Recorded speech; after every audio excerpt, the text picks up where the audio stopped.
The Samsung HW-Q800C is a 5.1.2 channel soundbar that outputs 360 watts of total power. It also supports wireless Dolby Atmos and also DTS:X. Now in terms of the overall price, it very much varies. At the time of filming and in the UK, it can be found for £475, although I have seen it previously available at a whopping £800.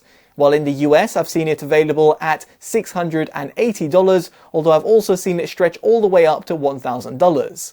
Now, nonetheless, in this video, I'll be seeing if it's actually worth its price tag, and furthermore to see how it compares to some of its key competitors.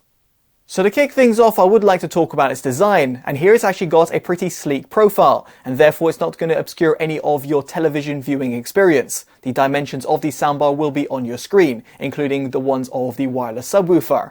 Now, the soundbar unit itself has got a metal grille that stems at the front, side and at the top, protecting the audio drivers that are housed within, while the wireless subwoofer has got a sideward firing woofer, which I'll be touching upon further down in this video.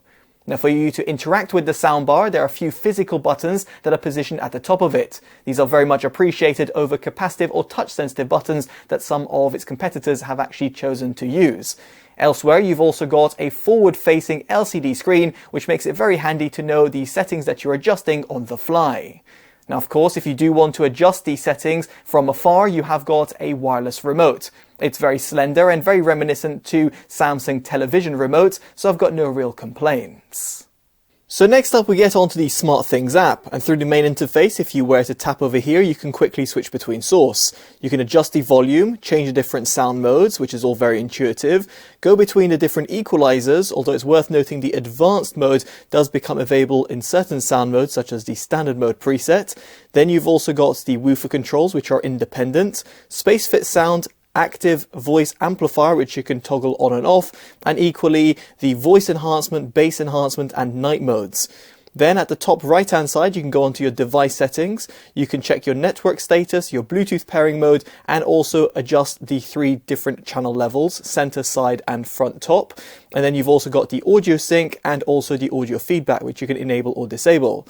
Then finally, you've got the Alexa setting, Spotify settings, and you can also check for latest firmware updates. Now, for you to utilize the app, the soundbar must support some sort of wireless connection, and indeed it does. First off, you have got Bluetooth, where the lowest quality SBC codec is supported only, which is quite a shame. Therefore, you'll want to use it sparingly. With that said, it can be quite handy if you've got friends or family coming over, and given that the soundbar also has got a tap to pair feature, it is actually quite intuitive. Now, of course, you have got Wi-Fi, where you've got dual band 2.4 and 5 GHz support, which isn't the same that could be said about some of its rivals. I know that might be quite shocking. Nonetheless, over here, the Samsung HW-Q800C does indeed have dual band Wi-Fi support, and therefore allows you to stream high quality audio over Wi-Fi, for example, if you're using Spotify. You have also got Alexa that's directly built in, and you can easily disable the microphone by the press of a button. However, it is a shame that Google Chromecast is not supported, while Apple AirPlay 2 is, and therefore makes it a little bit baffling given that Samsung is in the Android game and you would have expected Google Chromecast to be natively supported. Alas, at the time of filming, it is not. Now, of course, if you do want to get the utmost audio quality, you want to plug it in. And here it's got a singular HDMI eARC output, which goes to your television. And it is, of course, backwards compatible for those people like myself that have slightly older televisions running on the ARC standard. Now, if you have got an even older television, you'll be limited to optical, which thankfully the soundbar does have. But if you do have the option between the two, definitely side towards HDMI. Now, you do also have a singular HDMI input, which is certainly appreciated for those people like myself, where their televisions do not support Dolby Atmos natively, and therefore means that I can actually play back Dolby Atmos content on my setup because I've got a 4K Blu-ray player connected directly up to the soundbar. Of course, this is a non-issue if you have got an even more modern television than I do. Now, it is worth pointing out, however, that the HDMI port is not version 2.1, and therefore, for those people who are going to be playing consoles, then you'll be disappointed to know that this soundbar cannot feed through 4K 120Hz, nor does it support VRR, in other words, the likes of AMD FreeSync. With that said, you will be able to feed through 4K at 60Hz, and you've got HDR and HDR10 Plus support. So with all that out of the way, let's get on to a sound demo, which I appreciate is not going to be ideal over YouTube, but it'll give you a little bit of a taster. First off, I'll be playing back a track from Priya J titled Like Me and flicking through the different sound modes. Then I'll be going on to a piece to camera where I'll be presenting the BMW i5 on Totally EV, and I'll be enabling and disabling the voice enhancement modes.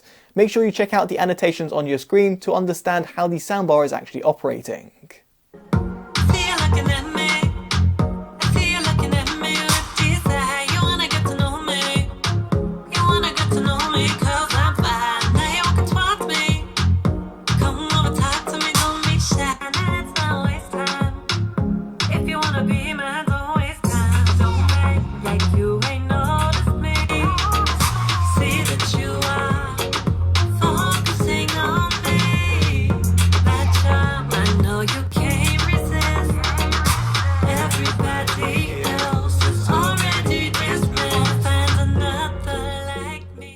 Here I'm very pleased to report that the i5, very much like its sibling the i4, has got that real sense of connection with the front axle. You've got a good sort of one-to-one steering input, and even the driver's position makes you feel low down and therefore connected with the road that's under you. I've got absolutely no complaints whatsoever. Similarly, its suspension system is an absolute work of art.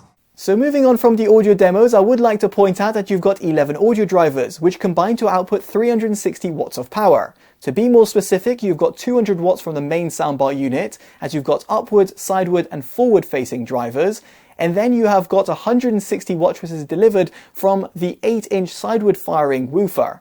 Now the wireless subwoofer, as the name might suggest, doesn't require a cable to be connected to the main soundbar unit. Despite this fact, I didn't actually incur any sort of latency problems.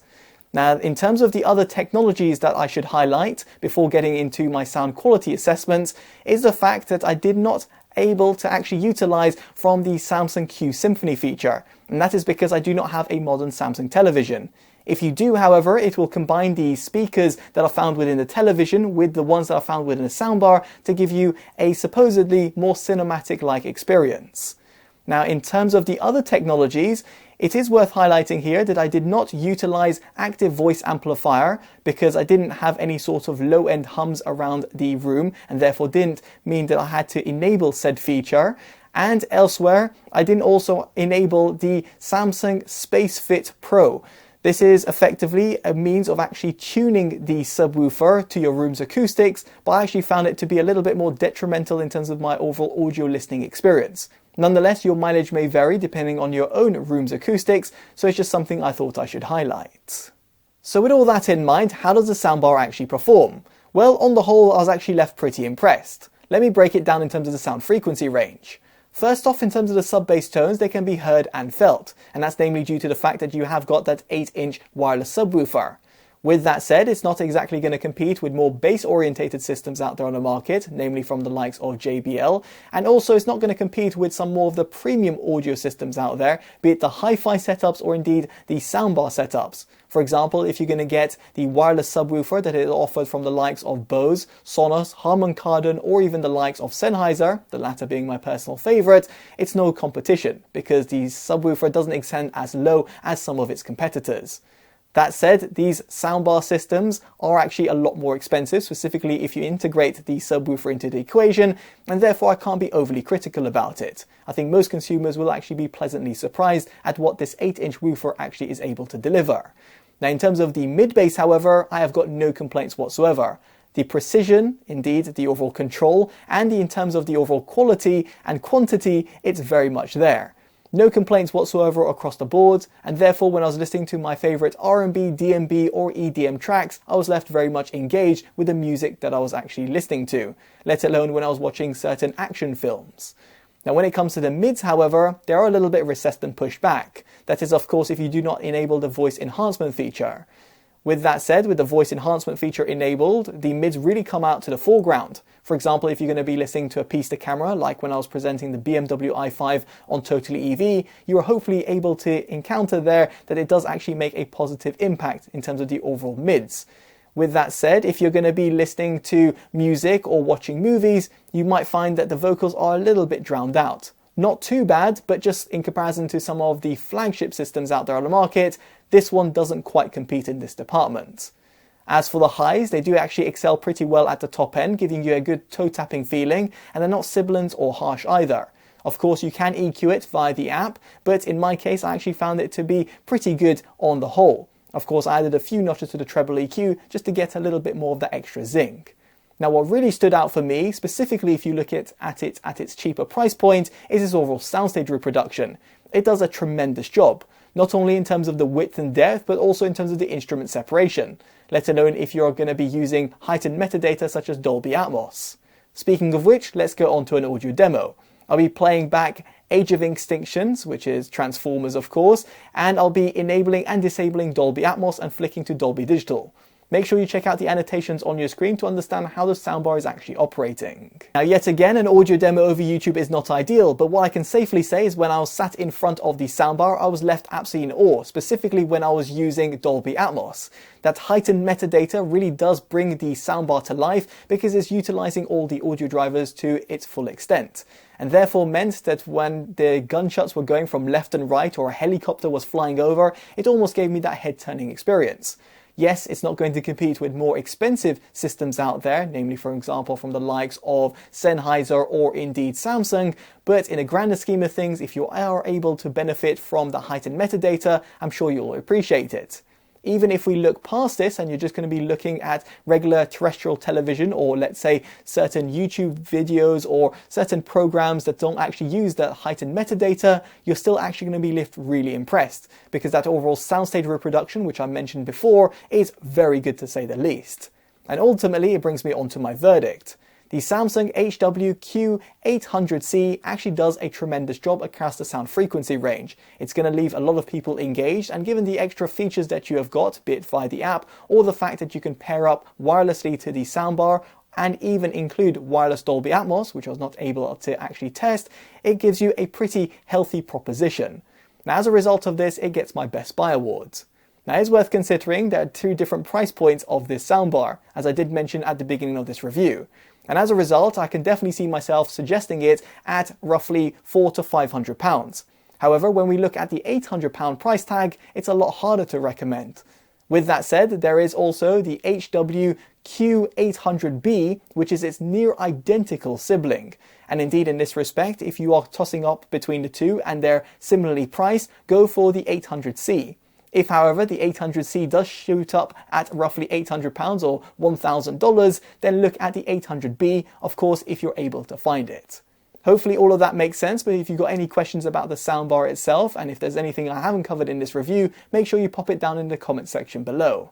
Now it goes without saying that if you have liked this independent detailed review, definitely do consider dropping a like, subscribing and hitting that bell notification, all of which would be greatly appreciated. As such, I've been Totally Dubbed, and I'll hopefully see you in the next one. Take care of yourselves, and goodbye.